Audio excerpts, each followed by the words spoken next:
ಮೇ 6ನೇ ತಾರೀಕಿಂದ 13ನೇ ತಾರೀಕುವರೆಗೂ ನಮ್ಮ ಏರಿಯಾದಲ್ಲಿ ವೆಂಕಟರಮಣ ಸ್ವಾಮಿ ದೇವಸ್ಥಾನದಲ್ಲಿ ಬ್ರಹ್ಮರಥೋತ್ಸವ ಕಾರ್ಯಕ್ರಮವನ್ನು ನಡೆಸ್ತಾ ಇದ್ದಾರೆ. ಸೊ ನಾವು ಗುರುವಾರ ಸಂಜೆ ಟೆಂಪಲ್ಗೆ ಹೋಗಿ ಬಂದ್ವಿ, ನಾನು ತನು ಹಾಗೆ ಕಾರ್ತಿಕ್. ನೋಡಿ ಡೆಕೋರೇಷನ್ ಎಲ್ಲ ಹೇಗೆ ಮಾಡಿದ್ದಾರೆ ಅಂತ. ನನಗೆ ತುಂಬ ಇಷ್ಟ ಇಲ್ಲಿ ಈ ಥರ ದೇವತಾ ಕಾರ್ಯಗಳು ಪ್ರೋಗ್ರಾಮ್ಗಳು ಮಾಡೋದೆಲ್ಲ ನೋಡೋಕ್ಕೆ ಒಂದು ಚೆಂದ ಇರುತ್ತೆ. ದೇವ್ರ ಮುಂದೆ ನಿಂತು ಕೈ ಮುಗಿಯುವಾಗ ಭಕ್ತಿ ಇರಬೇಕು ಮನಸ್ಸಲ್ಲಿ. ದೇವಸ್ಥಾನದಲ್ಲಿ ದಾನ ಮಾಡುವಾಗ ಮನಸ್ಸಲ್ಲಿ ತೃಪ್ತಿ ಇರಬೇಕು, ಹಾಗೆ ವಿನಯನೂ ಇರಬೇಕು. ಆದರೆ ಅಹಂಕಾರ ಮಾತ್ರ ಇರಬಾರ್ದು. ಏನಂತೀರಾ? ಹಾಯ್ ಎಲ್ರಿಗೂ ನಮಸ್ಕಾರ. ಇದು ಫ್ರೈಡೆ ಮಾರ್ನಿಂಗು ಬ್ರೇಕ್ಫಾಸ್ಟ್ಗೆ ನಾನು ಗೋಧಿ ಕಡುಬನ್ನು ಮಾಡ್ತಾ ಇದ್ದೀನಿ. ಗೋಧಿ ಕಡುಬು ನಿಜವಾಗ್ಲೂ ಸಖತ್ತಾಗಿರುತ್ತೆ. ಹೇಗೆ ಮಾಡೋದು, ಏನೇನು ಹಾಕಿ ಮಾಡ್ತೀವಿ, ಪ್ರೊಸೆಸ್ಸು ಎಲ್ಲ ತೋರಿಸ್ತೀನಿ ಬನ್ನಿ. ಇವಾಗ ಮೊದಲಿಗೆ ನಾನು ಗೋಧಿ ಹಾಕಿಸುವಾಗ ಅಂದರೆ ರೆಡಿ ಹಿಟ್ಟಾದರೂ ತೊಗೊಂಡು ಬನ್ನಿ, ಏನು ತೊಂದರೆ ಇಲ್ಲ. ನಾನು ಗೋಧಿಯನ್ನು ಹಾಕಿಸ್ತೀನಿ. ಗೋಧಿಗೆ ನಾನೇನೇನು ಹಾಕ್ತೀನಿ ಅಂದರೆ ಸ್ವಲ್ಪ ಅಕ್ಕಿ ಹಾಕ್ತೀನಿ. ಅಕ್ಕಿ ಜೊತೆಗೆ ಮೆಂತೆ ಕಾಳು ಬರುತ್ತಲ್ವಾ, ಮೆಂತೆ ಕಾಳನ್ನು ಹಾಕ್ತೀನಿ. ಸೋಯಾಬೀನ್ ಕಾಳು ಬರುತ್ತೆ, ಅದನ್ನು ಹಾಕ್ತೀನಿ, ಸೋಯಾಬೀನ್ ಕಾಳನ್ನ. ಇದಿಷ್ಟನ್ನ ಹಾಕಿ ನಾನು ಹಿಟ್ಟನ್ನ ಮಾಡಿಸ್ಕೊಂಡು ಬಂದಿರ್ತೀನಿ. ಈಗ ಆ ಹಿಟ್ಟಿಗೆ ನಾವು ಏನ್ ಮಾಡ್ಬೇಕು ಅಂದ್ರೆ ನೈಟು, ಈಗ ಬೆಳಿಗ್ಗೆ ನಾವು ಬ್ರೇಕ್ಫಾಸ್ಟಿಗೆ ಮಾಡ್ತೀವಿ ಅಂದ್ರೆ ನೈಟ್ ಉದ್ದಿನಬೇಳೆ ನೆನೆಸ್ಬೇಕು. ಇಲ್ವಾ ತಿರುಗ್ ದಿನ ಈಗ ಮಧ್ಯಾಹ್ನ ಮಾಡ್ತೀವಿ ಅಂದ್ರೆ ಬೆಳಿಗ್ಗೆ ಉದ್ದಿನಬೇಳೆ ನೆನೆಸಿದ್ರು ಸಾಕಾಗುತ್ತೆ. ನೀವು ಸಪರೇಟ್ ಆಗಿ ಗೋಧಿ ಕಡುಬಿಗೆ ಅಂತಾನೆ ಸಪರೇಟ್ ಹಿಟ್ಟನ್ನ ಹಾಕಿಸ್ತಿದ್ವಿ ನಾವು ಮುಂಚೆ. ಇತ್ತೀಚೆಗೆ ಸ್ವಲ್ಪ ಹಾಕಿಸ್ತಾ ಇಲ್ಲ ಅಷ್ಟೇನೆ. ಹಂಗ್ ಗೋಧಿ ಕಡುಬಿಗೆ ಅಂತಾನೆ ಸಪರೇಟ್ ಹಿಟ್ಟು ಹಾಕ್ಸುವಾಗ ಹೇಳಿದ್ನಲ್ವಾ, ಗೋಧಿ, ಅದಕ್ಕೆ ಒಂದು ಸ್ವಲ್ಪ ಅಕ್ಕಿ, ಒಂದು ಲೋಟದಷ್ಟು, ಅಂಡ್ ಉದ್ದಿನ ಬೇಳೆನೂ ಅದರಲ್ಲೇ ಹಾಕ್ತಿದ್ವಿ ನಾವು. ಉದ್ದಿನ ಬೇಳೆ ಹಾಕಿ, ಮೆಂತೆ ಹಾಕಿ, ಸೋಯಾಬೀನ್ ಕಾಳು ಇಷ್ಟನ್ನು ಹಾಕ್ಬಿಟ್ಟು ನಾವು ಹಿಟ್ಟನ್ನ ಮಾಡಿಸ್ತಾ ಇದ್ವಿ. ಇವಾಗ ಆ ಥರ ಎಲ್ಲ ಮಾಡಿಸ್ತಿಲ್ಲ. ಸೊ ಏನ್ ಮಾಡ್ತೀವಿ, ಗೋಧಿ ಹಿಟ್ಟು ನಾರ್ಮಲ್ ಚಪಾತಿಗೂ ಆಗ್ಬೇಕು, ಇದಕ್ಕೂ ಆಗ್ಬೇಕು ಅನ್ನೋ ಥರ ಗೋಧಿ ಹಿಟ್ಟು ಹಾಕಿಸ್ತಾ ಇದೀವಿ. ಅದೇ ನಾರ್ಮಲ್ ಗೋಧಿ, ಅಕ್ಕಿ, ಗೋಧಿ, ಅಕ್ಕಿ, ಮೆಂತೆಕಾಳು ಅಂಡ್ ಸೋಯಾಬೀನ್ ಕಾಳು ಇಷ್ಟನ್ನ ಹಾಕ್ಬಿಟ್ಟು ಗೋಧಿ ಹಿಟ್ಟನ್ನ ಹಾಕಿಸ್ತೀನಿ ನಾನು. ಇದು ಚಪಾತಿನೂ ಮಾಡ್ಬೋದು, ಚಪಾತಿನೂ ಸಕ್ಕತ್ ಫ್ಲೇವರ್ಫುಲ್ ಆಗಿ ಬರುತ್ತೆ. ಅಂಡ್ ಗೋಧಿ ಕಡುಬುನ್ ಕೂಡ ಮಾಡ್ಕೋಬಹುದು. ಕಡುಬು ಮಾಡೋದಕ್ಕಾದ್ರೆ ಏನ್ ಮಾಡ್ಬೇಕು ಗೊತ್ತಾ, ಹೇಳಿದ್ನಲ್ವಾ, ಉದ್ದಿನ ಬೇಳೆನ ನೆನೆಸ್ಕೋಬೇಕು. ಈಗ ನೀವು ಒಂದ್ 2 ಬಟ್ಲು ಅಥವಾ 3 ಬಟ್ಲಷ್ಟು ಹಿಟ್ಟನ್ನ ತಗೊಂತಾ ಇದೀರಾ ಗೋಧಿ ಹಿಟ್ಟು ಅಂತಂದ್ರೆ, ಅದಕ್ಕೆ ಒಂದು ಸಣ್ಣ ಟೀ ಲೋಟದಲ್ಲಿ 1 ಲೋಟ ಉದ್ದಿನ ಬೇಳೆನ ನೆನೆಸಿದ್ರೆ ಸಾಕಾಗುತ್ತೆ. ಅಥವಾ ಇದಕ್ಕೆ ಇನ್ನೂ ಏನ್ ಮಾಡ್ಬೋದು ಅಂದ್ರೆ, ಈಗ ನಾರ್ಮಲ್ ನೀವು ರೆಡಿ ಹಿಟ್ಟನ್ನ ತಗೊಂಡ್ ಬಂದಿರ್ತೀರಾ, ಪರ್ಚೇಸ್ ಮಾಡ್ಕೊಂಡ್ ಬಂದಿರ್ತೀರಾ, ಗೋಧಿಯನ್ನ ಹಾಕ್ಸಿರಲ್ಲ. ಆ ರೆಡಿ ಹಿಟ್ಟಲ್ಲಿ ಆಲ್ರೆಡಿ ಅವ್ರು ಸ್ವಲ್ಪ ಅಕ್ಕಿ ಹಾಕಿರ್ತಾರೆ. ನೀವೇನ್ ಮಾಡ್ಬೋದು, ಉದ್ದಿನ ಬೇಳೆ ಮಾತ್ರ ನೆನೆಸಿದ್ರೆ ಸಾಕು. ಇನ್ನೂ ಒಂದು ಆಪ್ಷನ್ ಇದೆ. ಈಗ ಅನ್ನ ಉಳಿದಿರುತ್ತಪ್ಪ, ಅನ್ನ ಏನ್ ಮಾಡ್ತೀರಾ, ತಾಳಿಪಟ್ಟು ಅಥವಾ ರೊಟ್ಟಿ ಏನಕ್ಕಾದ್ರೂ ಈ ತರ ರುಬ್ಕೊಂಡೆಲ್ಲ ಮಾಡ್ಕೊಂತಾ ಇರ್ತೀರಾ. ಅದ್ರ ಬದಲು ಇದನ್ನು ಮಾಡ್ಬೋದು. ಅನ್ನ ಉಳಿದಿದ್ರೆ ಅದನ್ನ ರುಬ್ಬಿ ಗೋಧಿ ಹಿಟ್ಟಿಗೆ ಹಾಕ್ಬೇಕು. ಅಂಡ್ ಉದ್ದಿನ ಬೇಳೆನ ಒಂದ್ ಸ್ವಲ್ಪ ನೆನೆಸ್ಕೊಂಡು ಅದನ್ನು ಅನ್ನನು ಎರಡನ್ನೂ ರುಬ್ಬಿಟ್ಟು ಗೋಧಿ ಹಿಟ್ಟಿಗೆ ಹಾಕಿ ಟೈಟಾಗಿ ಕಲಸಿಟ್ಕೋಬೇಕು. ಆ ಥರನಾದ್ರೂ ಮಾಡ್ಬೋದು. ಇನ್ನೂ ಒಂದು ಆಪ್ಷನ್ ಇದೆ. ಇಡ್ಲಿ ಅಥವಾ ದೋಸೆಗೆ ನೀವು ಹಿಟ್ಟನ್ನ ನೆನಾಕಿರ್ತೀರಾ ಅಲ್ವಾ, ಅದರಲ್ಲಿ ಮೆಂತೆಕಾಳು ಒಂದು ಎಕ್ಸ್ಟ್ರಾ ನೆನಾಕ್ಬಿಡಿ ಅಷ್ಟೇ. ಈಗ ದೋಸೆಗಾದ್ರೆ ನಾವು ಮೆಂತೆಕಾಳು ಹಾಕೇ ಹಾಕ್ತೀವಿ, ಇಡ್ಲಿಗಾದ್ರೆ ಮೆಂತೆಕಾಳು ಹಾಕಿರಲ್ಲ. ಸೊ ನೀವು ದೋಸೆ ಹಿಟ್ಟನ್ನ 1-2 ಸ್ಪೂನ್ ಇದಕ್ಕೆ ಹಾಕೊಂಡು ಕಲಸಿದ್ರೆ ಆವಾಗಲೂ ಚೆನ್ನಾಗಿ ಬರುತ್ತೆ ಗೋಧಿ ಕಡುಬು. ಎಸ್, ಸಿಕ್ಕಾಪಟ್ಟೆ ಪುರಾಣ ಆಗೋಗ್ಬಿಡ್ತು. ಬರ್ರಿ ಪ್ರೋಸೆಸ್ ತೋರಿಸ್ತೀನಿ. ಏನ್ ಮಸ್ತ್ ಇರೋದು ಗೊತ್ತಾ, ಇದಕ್ಕೆ ಮೆಂತೆ ಚಟ್ನಿ ಇರಬೇಕು. ಆ ಮೆಂತೆ ಚಟ್ನಿನೂ ಮಾಡೋದು ಹಿಂಗೆ ತೋರಿಸ್ತೀನಿ ಈ ಬ್ಲಾಗಲ್ಲಿ. ಕಮ್ ಕಮ್ ಕಮ್ ಯಾಲ್. ಮೊದಲಿಗೆ ಇದಕ್ಕೆ ನೋಡಿ, ಇದು ಗೋಧಿ ಹಿಟ್ಟು ತೊಗೊಂಡಿದ್ದೀನಿ 1-2 ಬಟ್ಲಷ್ಟು. ಇದಕ್ಕೆ ರುಚಿಗೆ ತಕ್ಕಷ್ಟು ಉಪ್ಪನ್ನು ಹಾಕಬೇಕು. ಉಪ್ಪು ಹಾಕಿದ ಮೇಲೆ ಒಂದು ಸ್ವಲ್ಪ ಸೋಡಾ ಪುಡಿ ಹಾಕ್ಬೇಕು. ಇದಕ್ಕೆ ಸೋಡಾನೇ ಮೇಯ್ನು. ಸೋಡಾ ಹಾಕಿದರೆ ಚೆನ್ನಾಗಿ ಉಪ್ಕೊಂಡು ಬರ್ತವೆ. ಸೊ ಒಂದು ಸ್ವಲ್ಪ ಹಾಕಿದರೆ ಸಾಕು. ನೋಡಿ ಇಷ್ಟು ಹಾಕ್ತಾಯಿದ್ದೀನಿ 2 ಬಟ್ಲು ಹಿಟ್ಟಿಗೆ. ಸ್ವಲ್ಪ ಸೋಡಾ ಆ್ಯಂಡ್ ಆಯಿಲು, ಎಣ್ಣೆ ಹಾಕಬೇಕು, ಅಡುಗೆ ಎಣ್ಣೆನ ಹಾಕ್ಕೊಂಡು ಇದು ಮೂರನ್ನು ಮಿಕ್ಸ್ ಮಾಡ್ಕೊಳ್ಳಿ. ಹೀಗೆ ಇದನ್ನು ಮಿಕ್ಸ್ ಮಾಡಿದ್ಮೇಲೆ ನಾನು ದೋಸೆಗೆ ಹಾಕಿದ್ದೆ, ಹಿಟ್ಟು ರುಬ್ಬಿಟ್ಟಿದ್ದೀನಿ. ನೈಟ್ ರುಬ್ಬಿಟ್ಟಿದ್ದೆ. ಈಗ ಅದೇ ಹಿಟ್ಟನ್ನು ಹಾಕೊತಾ ಇದ್ದೀನಿ. ಸಪ್ರೇಟ್ ಉದ್ದಿನಬೇಳೆ ಏನು ನೆನೆಸಿಲ್ಲ. ದೋಸೆ ಹಿಟ್ಟು ಹೆಂಗೆ ಉಬ್ಕೊಂಡು ಬಂದುಬಿಟ್ಟಿದೆ ಅಲ್ವಾ. ಈಗ ಈ ಹಿಟ್ಟನ್ನು 1-2 ಸ್ಪೂನ್ ಹಾಕ್ತೀನಿ ಇದಕ್ಕೆ.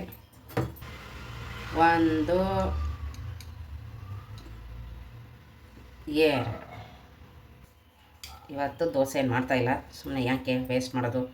ಅದಕ್ಕೆ ಚಮಚದಲ್ಲಿರೋ ಹಿಟ್ಟನ್ನು ಎಲ್ಲ ಇಟ್ಕೊಂಡು ಇದಕ್ಕೆ ಹಾಕ್ತಾಯಿದ್ದೀನಿ ಅಷ್ಟೇ. ಒಂದ್ಸರಿ ಮಿಕ್ಸ್ ಮಾಡ್ಕೊಂಬಿಡೋದು ಇದನ್ನು. ಏನು ಗೊತ್ತಾ, ಈ ಹಿಟ್ಟನ್ನು ನಾವು ತುಂಬ ಗಟ್ಟಿಯಾಗಿ ಕಲಿಸ್ಕೋಬೇಕು.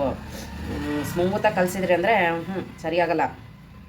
ಗಟ್ಟಿಯಾಗಿ ಕಲಿಸಿದ್ರೆ ಬಟ್ಲು ಶೇಪಲ್ಲಿ ಕಡುಬನ್ನು ಮಾಡಬಹುದು. ಹೆಲ್ತಿಗೂ ತುಂಬ ಒಳ್ಳೆಯದು. ಬಾಣಂತಿಯರಿಗೂ ಮಾಡಿಕೊಡ್ಬೋದು, ತುಂಬ ಚೆನ್ನಾಗಿರುತ್ತೆ. ತುಪ್ಪ, ಚಟ್ನಿ ಪುಡಿ ಆ್ಯಂಡ್ ಇದು ಮೆಂತೆ ಚಟ್ನಿ ಇಷ್ಟು ಇದ್ದುಬಿಟ್ರೆ ಸಖತ್ತಾಗಿರುತ್ತೆ ಇದಕ್ಕೆ ಕಡುಬಿಗೆ. ನೀವು ಮಾಡ್ಕೊಂಡು ತಿನ್ನಿ, ಸ್ಪೆಷಲಾಗಿ ಸಖತ್ತಾಗಿರುತ್ತೆ. ಕೆಲವರು ಚಪಾತಿ ಥರ ಉದ್ಬಿಟ್ಟು, ಅಂದರೆ ಬಟ್ಲು ಥರ ಶೇಪ್ ಮಾಡೋಕ್ಕೆ ಬರಲ್ಲ ಅಂಥೇಳಿ ಚಪಾತಿ ಥರ ಉದ್ಬಿಟ್ಟೆಲ್ಲ ಮಾಡ್ತಾರೆ. ಬಟ್ ನಮಗೆ ಹೀಗೆ ಇಷ್ಟ, ನಾವು ಹೀಗೆ ಮಾಡ್ಕೊಳ್ಳೋದು. ನಿಮಗೂ ತೋರಿಸ್ತೀವಿ. ಎಸ್, ಕಲಿಸ್ತಾ ಇದ್ದೀನಿ, ನೋಡೋಣ.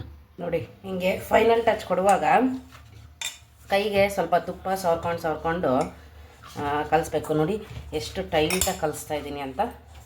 ಹೀಗೆ ಕಲಿಸ್ಬೇಕು. ಸ್ವಲ್ಪ ಕೈಗೆ ತುಪ್ಪ ಹಾಕ್ಕೋಬೇಕು, ಅದನ್ನು ಕಲಿಸ್ತಾ ಹೋಗಬೇಕು. ನೋಡಿ, ತುಪ್ಪ ಹಾಕ್ಕೊಂಡು ಕೈ ಹಿಂಗೆ ಸವರ್ಕೊಳ್ಳೋದು, ಹಿಂಗೆ ಕಲಿಸೋದು. ಅದು ಕೈಗೆ ಹಿಟ್ಟು ಅಂಟೋದಿಲ್ಲ ಆ್ಯಂಡ್ ಸೂಪರಾಗೂ ಆಗುತ್ತೆ. ನೋಡಿ, ಹೀಗೆಲ್ಲ ಈ ಸೈಡಿಗಿರೋ ಹಿಟ್ಟೆಲ್ಲ ಹಂಗೆ ಬಿಡಬಾರ್ದು, ಈ ಥರ ಎಲ್ಲ ಅಂದ್ಕೊತಾ ಹೋಗ್ಬೇಕು ಅಷ್ಟೇ. ಹೀಗೆ ಇಷ್ಟು ಹಿಂಗೆ ಟೈಟಾಗೆ ನೋಡಿ, ಟೈಟಾಗಿ ಕಲಿಸ್ಬೇಕು. ಈ ಥರ ಹಿಟ್ಟನ್ನ ಕಲಿಸ್ಬಿಟ್ಟು ಬಿಡಬೇಕು ಒಂದು ಸ್ವಲ್ಪ ನೆಂತ್ಕೊಳ್ಳೋದಕ್ಕೆ, ಒಂದು ಅರ್ಧ ಗಂಟೆ 1 ಗಂಟೆ. ನೀವು ಜಾಸ್ತಿ ಹೊತ್ತು ಬಿಟ್ಟರೆ ಇನ್ನೂ ಒಳ್ಳೆಯದೇ, ಚೆನ್ನಾಗಿರುತ್ತೆ. ನಿಮಗೆ ಎಷ್ಟೊತ್ತಾಗುತ್ತೆ ಅಷ್ಟೊತ್ತು ಎಲ್ಲ ಕೆಲಸ ಆಗೋದ್ರೊಳಗೆ ಕಲಸಿಟ್ಬಿಟ್ಟು ಎಲ್ಲ ಕೆಲಸ ಮಾಡಿಕೊಂಡು ಲಾಸ್ಟಿಗೆ ಕಡುಬನ್ನು ಮಾಡಿ ಬೇಯಿಸೋಕೆ ಇಟ್ಬಿಟ್ರೆ ಮುಗಿದೋಗುತ್ತೆ. ಈ ಥರ. ಎಸ್, ಫೈನಲ್ ಟಚ್ಚು ಆಗೋಯ್ತು. ಈಗ ಇದನ್ನು ಮುಚ್ಚಿಡ್ತಾ ಇದ್ದೀನಿ. ಮುಚ್ಚಿಟ್ಟು ನೆನೆಯೋದಕ್ಕೆ ಬಿಡ್ತೀನಿ. ನಂದೆಲ್ಲ ಕೆಲಸ ಮುಗಿಸ್ಕೊಂಡು ಬಂದು ಆನಂತರ ಕಡುಬು ಮಾಡೋದು ತೋರಿಸ್ತೀನಿ ಹೇಗೆ ಅಂತ. Yes, stay tuned. Morning coffee ಇಲ್ಲ ಅಂದರೆ ನಮ್ಮ ರಾತ್ರಿ ದಿನ ಕಳೆಯೋದೇ ಇಲ್ಲ. ಇವತ್ತು ಅವ್ರಿಗೆ ವೀಕ್ ಆಫ್ ಇದೆ, ಹಾಗಾಗಿ ಮಾರ್ನಿಂಗ್ ಕಾಫಿ ಕುಡಿತೀವಿ. ನಾನು ಒಬ್ಬಳೇ ಇದ್ದರೆ ಕಾಫಿ ಕುಡಿಯೋದೇ ಇಲ್ಲ, ಇವರಿದ್ದರೆ ಅಷ್ಟೇ ಕಾಫಿ ಮಾಡೋದು. ಎಸ್, ಕಾಫಿ ಸ್ಮೆಲ್ಗೆ ಕಾಫಿ ಕುಡಿಬೇಕು ಅನಿಸೇ ಬಿಡುತ್ತೆ, ಹಾಗಾಗಿ ಕುಡಿಯೋದು. ಮಸ್ತ್ ಮಸ್ತ್ ಘಮ ಘಮ, ಕರೆಕ್ಟ್ 2 ಲೋಟ ಆಗಂಗೆ ಮಾಡಿದ್ದೀವಿ ನಾವು. Super coffee. Yes, let's have coffee. Let's have coffee. ಹೇಗಿದೆ ನೋಡೋಣ. ಸಖತ್ತಾಗಿದೆ. ಮೊನ್ನೆ ಡಿಮಾರ್ಟ್ಗೆ ಹೋಗಿದ್ವಿ. ಡಿಮಾರ್ಟಲ್ಲಿ ಮೇಡಮ್ ಇದನ್ನು ಪ್ರತಿ ಸರಿನೂ ಕೇಳ್ತಾಯಿದ್ರು. ಈ ಸಲ ಕೊಡಿಸೋವರೆಗೂ ಬಿಡಲೇ ಇಲ್ಲ, ಕೊಡ್ಸ್ಕೊಂಡು ಬಂದಿದ್ದಾರೆ. ನಾನು ಅಂದ್ಕೊಂಡೆ ಇದನ್ನು ಅಲ್ಲಷ್ಟೇ ಆಡೋದು, ಮನೆ ತಂದ್ಮೇಲೆ ಸುಮ್ಮನಾಗ್ಬಿಡ್ತಾಳೆ ಅಂತ, ಅದಕ್ಕೆ ಕೊಡಿಸಿರಲಿಲ್ಲ ಇಷ್ಟು ದಿನ. ಬಟ್ ಮೊನ್ನೆ ತಂದಾಗಿಂದನೂ ನೆನ್ನೆ ಫುಲ್ ಅದರಲ್ಲಿ ಆಡಿದ್ದಾಳೆ. ಇವಾಗ ಬೆಳಿಗ್ಗೆ ಎದ್ದು ಬಂದಿದ್ದಾಳೆ. ಎದ್ದು ಬಂದ ತಕ್ಷಣ ಅದನ್ನ ಇಟ್ಕೊಂಡು ಆಡ್ತಾ ಇದ್ದಾಳೆ. ಜೊತೆಗೆ ನೋಡಿ ರಿಪೇರಿ ಕೆಲಸ ನೋಡಿ ಅವ್ನು ಮಲಗಿಸ್ಬಿಡ್ಬೇಕು ಕೊಟ್ಟು, ಯಾವನ್ನೂ ಉಳಿಸ್ಲೇಬಾರ್ದು. ಈ ಥರ ರಿಪೇರಿ ಕೆಲಸ ಮಾಡ್ತಾಳೆ ಅಂತಲೇ ನಾನು ಕೊಡಿಸಿರಲಿಲ್ಲ. ನೋಡಿ ಈ ಮಕ್ಕಳಿಗೆ ಕಾಸ್ಟ್ಲಿ ಐಟಮ್ಸ್ ಯಾಕೆ ಕೊಡಿಸ್ಬಾರ್ದು ಅಂತ ಅನಿಸಿದ್ರೆ ಇದಕ್ಕೆ. ಅವೇನು ಹಿಡ್ಕೊಂತಾರ ಎಲ್ಲಿ ಕತ್ತೈತಮ್ಮ ಹಂಗೆ ಅನಿಸುತ್ತೆ. ಆದ್ರೂ ನಾವು ಕೊಡಿಸ್ತೀವಿ. ಯಾಕೆ ಹೇಳಿ, ಎಲ್ಲ ಥರ ಐಟಮ್ಸು ನಮ್ಮ ಮಕ್ಕಳ ಹತ್ರ ಇರಲೇಬೇಕು ಅಂತ. ಗುಂಡು ಹೇಗಿದೆ, ಆಟಾಡೋಕ್ಕೆ ಇಷ್ಟನಾ ಅದು? ಎಸ್, ಮೆಂತ್ಯ ಚಟ್ನಿಗೆ ಬೇಕಾಗಿರೋಂಥ ಐಟಮ್ಸು ತುಂಬ ಸಿಂಪಲ್. 4 ಐಟಮು ನೋಡಿ. 1 ಸ್ಪೂನಷ್ಟು ಮೆಂತ್ಯಕಾಳು, ಜಾಸ್ತಿ ಏನು ಬೇಕಾಗಲ್ಲ. ಆಮೇಲೆ ಒಣಮೆಣಸಿನ್ಕಾಯಿ, ಬ್ಯಾಡಗಿ ಮೆಣಸಿನ್ಕಾಯಿ ಒಂದು 8ರಿಂದ 10 ತೊಗೊಂಡಿದ್ದೀನಿ. 4 ಗುಂಟೂರು ಮೆಣಸಿನ್ಕಾಯಿ ತೊಗೊಂಡಿದ್ದೀನಿ. ಆ್ಯಂಡ್ ಬೆಳ್ಳುಳ್ಳಿ ಇಷ್ಟು ಬೇಕು, 1 ಗೆಡ್ಡೆ ಅಷ್ಟು. 1 ಸ್ಪೂನ್ ಕಲ್ಲುಪ್ಪು, ಇಷ್ಟೇ. ಈಗ ಏನು ಮಾಡಬೇಕಂದ್ರೆ ಮೆಂತ್ಯಕಾಳು ಒಣಮೆಣಸಿನ್ಕಾಯಿ ಎಲ್ಲ ಹುರ್ಕೋಬೇಕು. ಬನ್ನಿ ತೋರಿಸ್ತೀನಿ. ಎಸ್, ಫಸ್ಟ್ ಗ್ಯಾಸ್ ಹಚ್ಚಿ ಒಂದು ಬಾಣಲಿ ಇಟ್ಬಿಟ್ಟು ಅದನ್ನು ಸ್ವಲ್ಪ ಲೋ ಫ್ಲೇಮಲ್ಲಿ ಇಟ್ಕೊಂಡೇ ಉರಿಬೇಕು ಇವನ್ನೆಲ್ಲ, ಇಲ್ಲಾಂದರೆ ಸೀದೋಗ್ಬಿಡ್ತವೆ. ಮೊದಲು ಮೆಂತ್ಯಕಾಳು ಹಾಕ್ಕೊತಿದ್ದೀನಿ ಹುರಿಯೋದಕ್ಕೆ. ಎಸ್, ಹೀಗೆ ಮಾಡ್ಕೊಂಡು ಹುರಿದ್ಬಿಡೋದು. ಎಸ್, ಮೆಂತ್ಯ ಕೆಂಪಾಗಿದ್ದಾವೆ. ಈಗ ಮಿಕ್ಸಿ ಜಾರಿಗೆ ಹಾಕ್ಕೊತೀನಿ. ನೆಕ್ಸ್ಟು ಒಣಮೆಣಸಿನ್ಕಾಯಿನೂ ಹಾಕ್ಕೊಂಡು ಒಣಮೆಣಸಿನ್ಕಾಯಿಗೆ ಸ್ವಲ್ಪ ಆಯಿಲ್ ಹಾಕ್ಬಿಟ್ಟು ಇದು ಮಾಡಬೇಕು, ಫ್ರೈ ಮಾಡಬೇಕು. ಚೂರು ಆಯಿಲ್ ಹಾಕಿದ್ದೀನಿ. ಎಸ್, ಫ್ರೈ ಮಾಡೋಣ. ಸ್ವಲ್ಪ ಗರಿ ಅನ್ನೋ ಥರ ಫ್ರೈ ಆದರೆ ಸಾಕು. ಇವು ಸೂಪರಾಗಿರುತ್ತೆ. ಮೆಂತ್ಯ ಚಟ್ನಿನೇ ಕಾಂಬಿನೇಷನ್ನು ಗೋಧಿ ಕಡುಬಿಗೆ. ನೋಡಿ, ಗೋಧಿ ಹೀಟು, ಸೊ ಮೆಂತ್ಯ ಚಟ್ನಿ ಮಾಡಿದರೆ ಮೆಂತ್ಯಕಾಳು ಸ್ವಲ್ಪ ತಂಪು ಅಲ್ವಾ, ಅದಕ್ಕೆ ನೋಡಿರಿ ನಮ್ಮ ಹಿರಿಕರು ಯಾವುದನ್ನೇ ಆಗಲಿ ಕಾಂಬಿನೇಷನ್ ಸೆಟ್ ಮಾಡಬೇಕಾದ್ರೆ ಒಂದಕ್ಕೊಂದು ಆಪೋಸಿಟ್ ಆಗಿರೋವಂಥದ್ದನ್ನೇ ಸೆಟ್ ಮಾಡಿರೋದು. ಗೋಧಿ ಕಡುಬು ಮೆಂತ್ಯ ಚಟ್ನಿ ಇಟ್ಸ್ ರಿಯಲಿ ಗುಡ್. ಇದನ್ನು ಹುರ್ಕೊಂಡು ಇದನ್ನು ಮಿಕ್ಸಿ ಜಾರಿಗೆ ಹಾಕ್ಕೊತೀನಿ. ಬೆಳ್ಳುಳ್ಳಿ ಲೈಟಾಗಿ ಬೆಚ್ಚ ಮಾಡ್ಕೊಳ್ಳೋಣ ಅಂತ ಅಷ್ಟೇ. ಲೈಟಾಗಿ ಬೆಚ್ಚ ಮಾಡಿಕೊಂಡು ಇದನ್ನು ಮಿಕ್ಸಿ ಜಾರಿಗೆ ಹಾಕ್ಕೊಂಡು ಸ್ವಲ್ಪ ಅಷ್ಟೇ ಒಂಚೂರು ತರಿಯಾಗಿ ಪೌಡ್ರ್ ಮಾಡ್ಕೊಳ್ಳೋದು. ಆ ನಂತರ ಸ್ವಲ್ಪ ನೀರು ಎಷ್ಟು ಬೇಕೋ ಅಷ್ಟು ನೀರು ಹಾಕ್ಕೊಂಡು ರುಬ್ಕೋಬೇಕು. ತೋರಿಸ್ತೀನಿ ಹೇಗೆ ಅಂಥೇಳಿ. ಮಿಕ್ಸಿ ಜಾರಿಗೆ ಹಾಕ್ಕೊಂಡಿದ್ದೀನಿ. ಇದಕ್ಕೆ ಈಗ ಉಪ್ಪು ಹಾಕೋಣ. ಒಂದು ಸ್ವಲ್ಪ, ಒಂದು ಅರ್ಧ ಸ್ಪೂನ್ ಹಾಕಿ ಸಾಕು, 1 ಸ್ಪೂನ್ ಬೇಡ. ಉಪ್ಪು ಜಾಸ್ತಿ ಆದರೆ ತಿನ್ನೋಕ್ಕಾಗಲ್ಲ, ಕಡಿಮೆ ಇದ್ರೆ ಅದಕ್ಕೋಸ್ಕರ. ಈಗ ಫಸ್ಟ್ ಇದನ್ನು ಪೌಡ್ರ್ ಥರ ಡ್ರೈ ಆಗಿ ಪುಡಿ ಮಾಡ್ಕೊತೀನಿ. ಆನಂತರ ಎಷ್ಟು ಬೇಕೋ ಅಷ್ಟು ನೀರನ್ನು ಹಾಕ್ಕೊಂಡು ರುಬ್ಕೊಳ್ಳೋದು. ಎಸ್, ಆಯಿತು, ರುಬ್ಕೊಂಡಿದ್ದು ಈ ಲೆವೆಲ್ಗೆ ರುಬ್ಕೊಂಡ್ರೆ ಸಾಕು. ಇಲ್ಲಿ ನೋಡಿ, ತುಂಬ ನುಣ್ಣಗೇನು ಬೇಡ, ಅಂದರೆ ತುಂಬ ಸಣ್ಣಕ್ಕೆ ಬೇಡ. ಈ ಥರ ಸ್ವಲ್ಪ ತರಿಯಾಗಿ ರುಬ್ಬಿದ್ರೆ ಸಾಕು. ಇದು ಸ್ವಲ್ಪ ಸ್ಪೈಸಿ ಆಗಿದೆ ಚಟ್ನಿ ನಮ್ಮದು. ನಿಮಗೆ ಸ್ಪೈಸ್ ಸ್ವಲ್ಪ ಕಡಿಮೆ ಆಗಬೇಕು ಅಂತಂದರೆ ಏನು ಮಾಡಬೇಕು, 1-2 ಮೆಣಸಿನ್ಕಾಯಿನ ಕಡಿಮೆ ಹಾಕೋಬೇಕು ಅಷ್ಟೇ ಕಣ್ರಿ. ತುಂಬ ಸ್ಪೈಸಿ ಬೇಡ ಅಂದರೆ 1-2 ಮೆಣಸಿನ್ಕಾಯಿ ಕಡಿಮೆ ಹಾಕ್ಕೊಳ್ರಿ ಅಷ್ಟೇ. ಓಕೆ, ಲೆಟ್ಸ್ ಡೂ ಕಡುಬು. ಕಡುಬು ಮಾಡೋದಕ್ಕೆ ಮೊದಲಿಗೆ ಹಿಂಗೆ ಒಂದು ಪಾತ್ರೆ ಇಟ್ಕೊಂಡು ಅದರಲ್ಲಿ ನೀರು ಹಾಕ್ಬಿಟ್ಟು ಒಲೆ ಮೇಲೆ ಇಡಬೇಕು, ಗ್ಯಾಸ್ ಸ್ಟವ್ ಮೇಲೆ. ನಂತರ ಈ ಥರ ಜರಡಿ ಇರುತ್ತೆ ನೋಡಿ ಸ್ಟೀಲಿಂದು, ಅದನ್ನು ಇಟ್ಕೊಳ್ಳಿ. ಇದು ನೀರು ಕಾಯೋದ್ರೊಳಗೆ ನಾವು ಕಡುಬನ್ನು ಮಾಡ್ಕೊಂಡು ಇದಕ್ಕೆ ಇಡ್ತಾ ಹೋಗಬೇಕು. ಇದಕ್ಕೆಲ್ಲ ತುಪ್ಪ ಸವರಬೇಕು. ಈ ಜರಡಿಗೆ ತುಪ್ಪವನ್ನು ಸವರ್ಬಿಟ್ಟು ಆನಂತರ ಹಿಂಗೆ ಒಲೆ ಮೇಲೆ ಇಡಬೇಕು. ಇಟ್ಬಿಟ್ಟು ಹಿಂಗೆ ಮುಚ್ಚಿ ಲೋ ಫ್ಲೇಮಲ್ಲಿ ಇಟ್ಟಿರಿ. ಅದ್ರ ಪಾಡಿಗೆ ಅದು ನೀರು ಕಾಯ್ತಾ ಇರುತ್ತೆ. ಆ ಗ್ಯಾಪಲ್ಲಿ ನಾವು ಕಡುಬನ್ನು ಮಾಡ್ಕೊಂಡು ಬರಬೇಕು. ನೀವು ಈ ಥರನಾದರೂ ಮಾಡಬಹುದು, ಅಥವಾ ಇಡ್ಲಿ ಸ್ಟ್ಯಾಂಡ್ ಇರುತ್ತಲ್ವ, ಇಡ್ಲಿ ಸ್ಟ್ಯಾಂಡಲ್ಲಿ ಕೂಡ ಮಾಡ್ಕೋಬೋದು. ನನಗಿದು ತುಂಬ ಬೇಗ ಚೆನ್ನಾಗಿ ಅಂಥೇಳಿ ಈ ಥರ ಮಾಡ್ತೀನಿ. ಇನ್ನೂ ಹಳೆ ಸ್ಟೈಲಲ್ಲಿ ಮಾಡೋದಾದರೆ ಪಾತ್ರೆಗೆ ಒಂದು ವೈಟ್ ಬಟ್ಟೆಯನ್ನು ಕಟ್ಬಿಟ್ಟು ಆ ಬಟ್ಟೆ ಮೇಲೆ ಇಟ್ಬಿಟ್ಟು ಕೂಡ ಮಾಡ್ಬೋದು. ಇಷ್ಟೊಂದು ಆಪ್ಷನ್ ಇದೆ ನೋಡಿ, ನಿಮಗೆ ಯಾವ ಥರ ಸೂಟ್ ಆಗುತ್ತೋ ಆ ಥರ ಮಾಡ್ಕೊಳ್ಳಿ. ಸರಿ, ಈ ಕಡುಬು ಮಾಡ್ಕೊಂಡು ಬಂದುಬಿಟ್ಟಿದ್ರಲ್ಲಿ ಇಟ್ಬಿಡೋಣ. Okay, come. ಎಸ್, ನೋಡಿ ಹಿಟ್ಟು ನೆನ್ಕೊಂಡಿತ್ತು ಕಲಸಿಟ್ಟಿದ್ವಲ್ಲ, ಇದನ್ನು ಒಂದು ಸರಿ ಚೆನ್ನಾಗಿ ಹಿಂಗೆ ನಾದ್ಕೋಬೇಕು. ಈಗ ಕಡುಬು ಮಾಡೋಕ್ಕಿಂತ ಮುಂಚೆ ಚಿನ್ನಿ ನೋಡಿ, ನಮ್ಮ ಬೇಬಿ ಬಂದುಬಿಟ್ಟಿದೆ. ನಾನು ಮಾಡ್ತೀನಿ, ನನಗೂ ಕಡುಬು ಬರುತ್ತೆ, ನಾನು ಮಾಡ್ತೀನಿ, ನನಗೊಂದು ಸ್ವಲ್ಪ ಇಟ್ಕೊಡು ಅಂತ ಬಂದಿದ್ದಾರೆ. ನೋಡಿ ಹಿಂಗೆಲ್ಲ ಮಾಡಿ ಆನಂತರ ಕೈಗೆ ತುಪ್ಪವನ್ನು ಸವರ್ಕೊಂಡ್ಬಿಟ್ಟು ಒಂದೊಂದೇ ಈ ಥರ ತೊಗೊಂಡು ಮಾಡಬೇಕು. ಎಷ್ಟು ತೋರಿಸುವೆ ನೋಡಿ, ತನು ಮೇಡಮ್ ಮಾಡ್ತಾ ಇರೋದು ಕಡುಬು ಹೇಗೆ ಮಾಡ್ತಾಯಿದ್ದಾರೆ. ಹೀಗೆ ನೆಲದ ಮೇಲೆ ಹಾಕ್ಕೊಂಡು ಹಿಂಗೆ ಉಚ್ಕೊಂಡು ಈ ಥರ ಮಾಡಬೇಕು. ಇದು ಹೈಜೆನಿಕ್ ಕಡುಬು ಅಂದರೆ ಇದು ಕಡುಬು. ನೋಡಿ ಹೇಗೆ ಬಟ್ಲು ಥರ ಮಾಡಬೇಕಲ್ಲ, ಬರೀ ರೌಂಡ್ ಸುತ್ತದೆ ಆಯಿತು. ನೋಡು ಮತ್ತೆ ಬೇಗ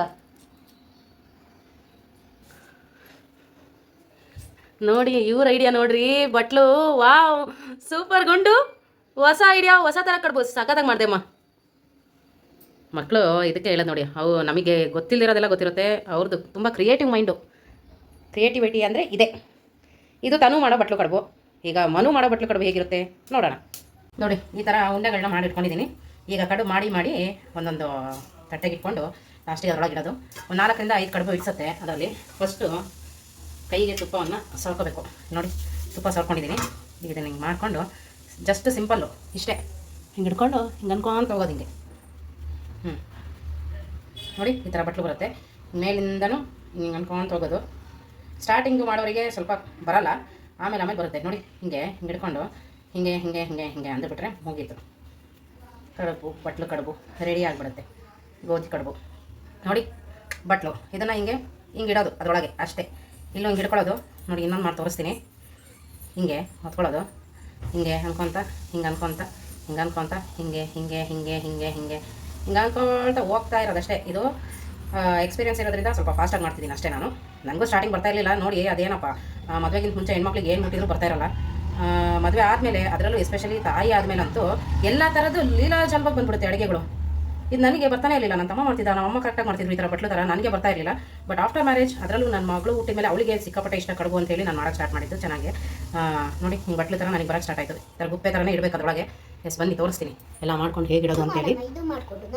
ನೋಡಿ, ಇದು ಬಿಸಿಗಿಟ್ಟಿದ್ವಲ್ಲ, ಅದನ್ನು ತೆಗೆದು ಇದರೊಳಕ್ಕೆ ಈ ಬಟ್ಲು ಕಡುಬನ್ನು ಹೀಗೆ ಇಡೋದು. ಹೀಗಿಟ್ಟು ಮುಚ್ಚೋದು. ಇದೇನು ತುಂಬ ಹೊತ್ತು ಬೇಕಂತ ಇಲ್ಲ ಬೇಯೋದಕ್ಕೆ, ಬೇಗ ಬೇಯುತ್ತೆ. ಒಂದು 4 ಇಡ್ತೀವಿ ಇಲ್ಲೆಲ್ಲ. ಅದ್ರ ಮೇಲೆ ಮತ್ತೆ ಇಟ್ಕೊಳ್ತಾ ಹೋಗೋದು. ಬೆಂದಿರೋದನ್ನೆಲ್ಲ ತೆಗೆದು ಬಿಸಿದು ತಟ್ಟೆಗೆ ಹಾಕಿ ತಿನ್ನೋಕೆ ಕೊಟ್ಬಿಡ್ಬೇಕು. ಇದು ಬಿಸಿ ತಿಂದ್ರೇ ಚಂದ, ತಣ್ಣಗಾದರೆ ತಿನ್ನೋಂಗಾಗಲ್ಲ. ಈಗ ಈ ಥರ ಮಾಡಿಡೋದು. ಎಸ್, ಲಾಸ್ಟಿಗೆ ಮತ್ತೆ ತೋರಿಸ್ತೀನಿ ಎಲ್ಲ ಇಟ್ಟ ಮೇಲೆ. ಈಗ ಇಟ್ಟಿದ್ದೀನಿ. ಇವಾಗ ಮುಚ್ತೀನಿ. ಅದು ಫುಲ್ ಹೈ ಫ್ಲೇಮಲ್ಲೇ ಇಡಿ, ಏನು ತೊಂದರೆ ಇಲ್ಲ. ಬೇಗ ಬೇಯುತ್ತೆ. ಒಂದು 3-4 ನಿಮಿಷಕ್ಕೆಲ್ಲ ಬೆಂದುಬಿಡುತ್ತೆ. ನೋಡ್ಕೊಂಡು ತೆಗೆದುಬಿಡೋದು ಅಷ್ಟೇ. ಹೌದಾ? ಯಾಕೆ, ಕಡುಬು ತುಪ್ಪ ಅಂತ ಹೊಟ್ಟೆ ಹಸ್ವಾಗ್ತಾ ಇದೆಯಾ? ಓಕೆ, ಆಯಿತು, ಆಗಿರುತ್ತೆ. ಇವಾಗ ಫುಲ್ ಲೋ ಫ್ಲೇಮಲ್ಲಿ ಇಟ್ಕೊಂಡು ಓಪನ್ ಮಾಡಿ, ಇಲ್ಲಾಂದರೆ ಬೇಗ ಕೈ ಸುಡುತ್ತೆ. ಕೈಯನ್ನು ನೀರಲ್ಲಿ ಎತ್ಕೊಳ್ಳಿ, ಹಂಗಾದರೆ ಸುಡೋದಿಲ್ಲ. ತೆಗೆದೆ ಇವಾಗ. ನೋಡಿ, ಫಸ್ಟಿಗೆ ಇಟ್ಟಿದ್ವಲ್ಲ, ಇವೆರಡನ್ನ ಫಸ್ಟಿಗೆ ಇಟ್ಟಿದ್ದೆ ನಾನು. ಸೊ ಫಸ್ಟ್ ಇವನ್ನೇ ತೆಗಿತಿದ್ದೀನಿ. ನೋಡಿ, ಏನು ಸಕ್ಕತ್ತಾಗಿದ್ದಾವೆ. ಇದನ್ನು ತೆಗೆದು ತಟ್ಟೆಗೆ ಹಿಂಗೆ ಹಾಕೋದು. ನೋಡಿ, ಕೆಂಪು ಚಟ್ನಿ ಪುಡಿ ಇದೇ ಕಾಂಬಿನೇಷನ್ನು. ಈಗ ತುಪ್ಪನ ನಾವು ಸೈಡಿಗೆ ಹಾಕೋದು, ಬಟ್ಲಿಗೆ ಹಾಕೋದು ಅಲ್ಲ. ಕಡುಬೆ ಬಟ್ಲು ಥರ ಇದೆಯಲ್ಲ, ಮತ್ತಿನ್ನೇನಕ್ಕೆ ಬಟ್ಲಿಗೆ ಹಾಕೋದು. ನೋಡಿ, ಇದ್ರೊಳಗೆ ಹಾಕ್ಬಿಡೋದು. ಆ ಬಿಸಿಗೆ ಕರಗುತ್ತೆ. ಬಿಸಿ ಕಡುಬನ್ನು ಇದ್ರ ಜೊತೆಗೆ ಹಾಕೊಂಡು ತಿಂತಾ ಇರೋದು. ಹೆಂಗಿದೆ? ಸೂಪರ್. ನೋಡಿ, ನಮ್ಮ ತನಗಿಷ್ಟ. ಸೊ ಆಲ್ರೆಡಿ ಬಂದು ಮುಟ್ತಾ ಇದ್ದಾಳೆ. ಅಮ್ಮು, ಕಡುಬು ಇಷ್ಟನಾ ನಿನಗೆ? ತಿಂದ್ಬಿಟ್ಟು ಹೇಳಕ್ಕಂತ ಹೇಗಿದೆ ಅಂತೇಳಿ. ಹೇಗಿದೆ ಅಂತ ಹೇಳು ತಿಂದ್ಬಿಟ್ಟು. ನಿಂಗೆ ತುಂಬ ಇಷ್ಟನಾ? ಆ ಕಡೆ ತಗೋ, ಇದನ್ನು ತಗೊಳ್ಳೋದಲ್ಲ. ಆ ಕಡೆ. ಬಿಸಿ ಇದೆಯಲ್ವಾ, ಸುಡ್ತಾ ಇದೆ ಅವಳಿಗೆ. ಪಪ್ಪನ ಹತ್ರ ಆರಿಸ್ಕೊಂಡ್ಲು. ತುಪ್ಪ ಅಂದರೆ ಸಿಕ್ಕಾಪಟ್ಟೆ ಇಷ್ಟ ಗುಂಡುಗೆ. ಸ್ಪೂನಲ್ಲಿ ಹಂಗಂಗೆ ತೊಗೊಂಡು ತಿಂತಾಳೆ, ಅಷ್ಟು ಇಷ್ಟ ತುಪ್ಪ ಅಂದರೆ ನಮ್ಮ ಮೇಡಮ್ಗೆ. ಚೆನ್ನಾಗಿದೆಯಾ? You like it? ಓಕೆ. ಕರಗಿರೋ ತುಪ್ಪನ ಹೀಗೆ ಕೆಂಪು ಚಟ್ನಿಗೆ ಚಟ್ನಿ ಪುಡಿಗೆ ಹಾಕ್ಕೊಂಡು ತಿಂತಾ ಇದ್ದೆ ಮಸ್ತಾಗಿರತ್ತೆ. ಅವಳು ಸಪ್ರೇಟ್ ತಟ್ಟೆಲಿ ತಿನ್ನಲಿಲ್ಲ, ಪಪ್ಪನ ತಟ್ಟೆಲೆ ತಿಂತಾ ಇದ್ದಾಳೆ ಗುಂಡು. ಸೂಪರ್, ತಿನ್ನು ಎಂಜಾಯ್ ಬೇಬಿ. ಹೇಗಿದೆ ರಾಜು? ಎಸ್, ನಾವು ತೊಗೊಂಡಿದ್ದೀವಿ ತಿನ್ನೋದಕ್ಕೆ. ಬನ್ನಿ ಟೇಸ್ಟ್ ಹೇಗಿದೆ ಹೇಳ್ತೀನಿ. ಇದಕ್ಕೆ ತುಪ್ಪ ಸಕ್ಕರೆ ಕೂಡ ಹಾಕೊಂಡು ತಿನ್ಬೋದು, ಮಸ್ತಿರುತ್ತೆ. ನಮ್ಮ ಕಾರ್ತಿಕ್ ಹಾಗೆ ತಿನ್ನೋದು. ಸ್ಮೂತಾಗಿ ಸೂಪರಾಗಿದೆ. ತುಪ್ಪನೂ ಅಷ್ಟೇ ಅಮ್ಮ ತುಂಬ ಚೆನ್ನಾಗಿ ಕಾಸ್ಕೊಟ್ಟಿದ್ದಾರೆ. ರಿಯಲಿ ಮಾಡ್ಕೊಂಡು ತಿನ್ಕೊಳ್ಳಿ. ಬಾಯ್. ಮೆಂತ್ಯ ಚಟ್ನಿ ಹಾಗೆ ತಿನ್ನುವಾಗ ಸ್ವಲ್ಪ ಸ್ಪೈಸಿ ಅಂತ ಅನಿಸಿತ್ತು, ಬಟ್ ತುಪ್ಪದ ಜೊತೆ ತಿಂತಾ ಇರ್ಬೇಕಾರೆ ನೋ ಸ್ಪೈಸಿ, ಸಕ್ಕತ್ತಾಗಿದೆ. ಎಸ್, ಸ್ವಲ್ಪ ಕೆಲಸ ಇದೆ ಬ್ಯಾಂಕಿಂದು, ಹಾಗಾಗಿ ಹೊರಗೆ ಹೋಗ್ತಾ ಇದ್ದೀವಿ ನಾನು, ತನು, ಕಾರ್ತಿಕ್ ಕೂಡ. ಎಸ್ ಬಾಯ್. ಬ್ಯಾಂಕಿನ ಕೆಲಸ ಇದೆ, ಏನು ಕೆಲಸ ಬಂದ್ಬಿಟ್ಟು ಹೇಳ್ತೀನಿ. ಬಾಯ್.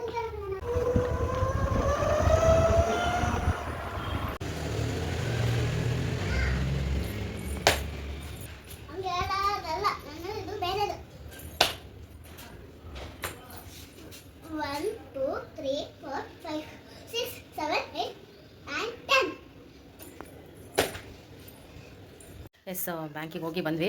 ಬ್ಯಾಂಕಿಗೆ ಹೋಗಿದ್ದ ರೀಸನ್ ಏನು ಅಂದರೆ, ನಮಗೆ ಒಂದು 2-3 ತಿಂಗಳು ಮುಂಚೆಯಿಂದಲೇ ಬ್ಯಾಂಕ್ನವರು ಮರ್ಯಾದೆಯಿಂದ ಮೆಸೇಜ್ ಕಳಿಸಿ ಹೇಳ್ತಾಯಿದ್ರು, KYC ಸಬ್ಮಿಟ್ ಮಾಡಿ, KYC ಸಬ್ಮಿಟ್ ಮಾಡಿ ಅಂತ. ಆದರೆ ನಾವೇನು ಮಾಡಿದ್ವಿ ಗೊತ್ತಾ, ಹಿಂಗೆ ಅಂದ್ಕೊಂಡು ಹೋಗಿ ಬಿಟ್ಬಿಟ್ವಿ, ನೆಗ್ಲೆಕ್ಟ್ ಮಾಡಿ. ಅದಕ್ಕೆ ಅವರು ನಾವೇ ಅವ್ರನ್ನ ಹುಡ್ಕೊಂಡು ಹೋಗಲಿ ಅಂತೇಳಿ ಅಕೌಂಟನ್ನು ಫ್ರೀಸ್ ಮಾಡಿದ್ದಾರೆ. ಸೊ ಹೋಗಿದ್ವಿ KYC ಸಬ್ಮಿಟ್ ಮಾಡೋದಕ್ಕೆ ಅಂತೇಳಿ ಅಷ್ಟೇ. ಅಲ್ಲಿಂದ ಬರ್ತಾ ಒಂದು ಸ್ವಲ್ಪ ತರಕಾರಿ ಹಣ್ಣು ಎಲ್ಲ ತೊಗೊಂಡು ಬಂದ್ವಿ.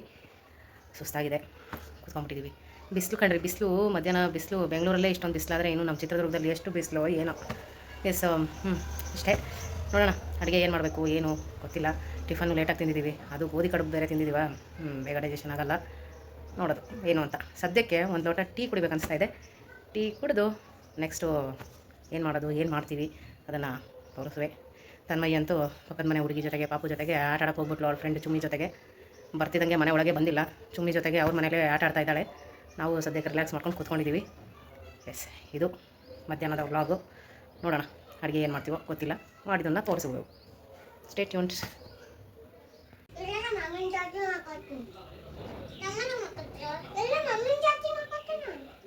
ತನಗೆ ದೋಸೆ ಇಟ್ಟಿತ್ತಲ್ವ, ಅದರಲ್ಲೇ ದೋಸೆ ಮಾಡಿಬಿಟ್ಟು ತುಪ್ಪ ಹಾಕಿ ಕೊಟ್ಟಿದ್ದೆ. ಪಕ್ಕದ ಮನೆ ಫ್ರೆಂಡ್ನು ಕರ್ಕೊಂಡು ಬಂದಿದ್ಲು. ಇಬ್ಬರು ತಿನ್ನೋದ್ರಲ್ಲಿ ಅಷ್ಟಕ್ಕಷ್ಟೇ. ಸೊ ಕಾಂಪಿಟೇಷನ್ ಬಿಲ್ಡ್ ಮಾಡಿ ಇಬ್ಬರು ಮಧ್ಯೆನೂ ಕೂರಿಸಿದ್ದೀನಿ. ಏನು ಮಾಡ್ತಾರೋ ಗೊತ್ತಿಲ್ಲ ಕೊನೆಗೆ.